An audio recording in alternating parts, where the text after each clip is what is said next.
திருவள்ளூர் மாவட்டம் கும்மிடிப்பூண்டி அருகே ஆரம்பாக்கத்தில் 10 வயது சிறுமி பாலியல் வன்கொடுமை செய்யப்பட்ட வழக்கில் போலீசார் AI தொழில்நுட்பம் மூலம் உருவாக்கப்பட்ட குற்றவாளியின் புகைப்படத்தை வெளியிட்டுள்ளனர்.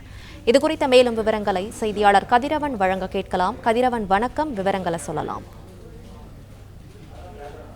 கடந்த சனிக்கிழமை அன்று ஆரம்பாக்கத்தைச் சேர்ந்த 4ஆம் வகுப்பு படிக்கக்கூடிய மாணவி பள்ளியில் இருந்து தனது பாட்டி வீட்டுக்கு செல்லும் போது மர்ம நபர் ஒருவரால் வாயை பொத்தி மாந்தோப்பில் வைத்து பாலியல் வன்கொடுமை செய்யப்பட்டார்.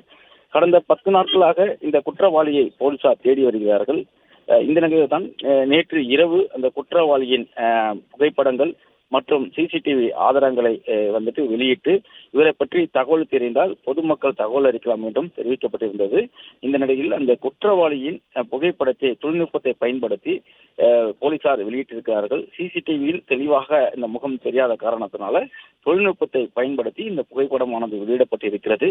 இந்த புகைப்படத்தை உள்ள நபரை பற்றி அடையாளம் தெரிந்தால் போலீசாருக்கு தகவல் தெரிவிக்கலாம் என்று ஒரு தொலைபேசி எண்ணையும் அவர்கள் வெளியிட்டிருக்கிறார்கள். குறிப்பா இந்த புகைப்படத்தில் உள்ள நபர் பாலியல் வன்கொடுமையில் ஈடுபட்டுள்ள நபர் என்றும் ஒரு குழந்தையின் மீது பாலியல் வன்கொடுமை ஈடுபட்டு தலைமறைவாக இருப்பதாகவும் இவரை பற்றி தகவல் தெரிந்தால் 9952060948 என்ற அலைபேசி எண்ணிற்கு தொடர்பு கொண்டு தகவல் தெரிவிக்கலாம் என்று ஆங்கிலம், தமிழ், தெலுங்கு மற்றும் இந்தியில் இந்த தகவலை பரிமாறி போலீசார் பொதுமக்களுக்கு தெரிவிக்குமாறு வெளியிட்டிருக்கிறார்கள்.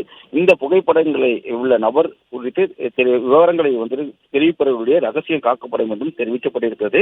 கடந்த 10 நாட்களாக இந்த நபரை தேடி வந்த நிலையில அவரை பற்றி தகவல் கிடைக்காத நிலையில பொதுமக்கள் உதவியை நாடும் வகையில் இந்த தொழில்நுட்பத்தை பயன்படுத்தி அவரது புகைப்படமானது தற்போது வெளியிடப்பட்டிருக்கிறது. தொடர் விசாரணைக்கு பிறகு அவர் கைது செய்யப்படுவார் என்ற ஒரு தகவலை கொடுத்தால் அவரை பற்றிய தகவல் கொடுத்தால் அவர் கைது செய்யப்படலாம் என்பதன் அடிப்படையில் இந்த புகைப்படங்கள் வெளியிடப்பட்டிருப்பதாகவும் காவல்துறை தரப்பால் தெரிவிக்கப்பட்டிருக்கிறது. பிளே ஸ்டோர் மற்றும் ஆப் ஸ்டோரில் இருந்து பாலிமர் செயலியை QR கோடு மூலம் பதிவிறக்கம் செய்யுங்கள். செய்திகளை உடனுக்குடன் பெறுங்கள்.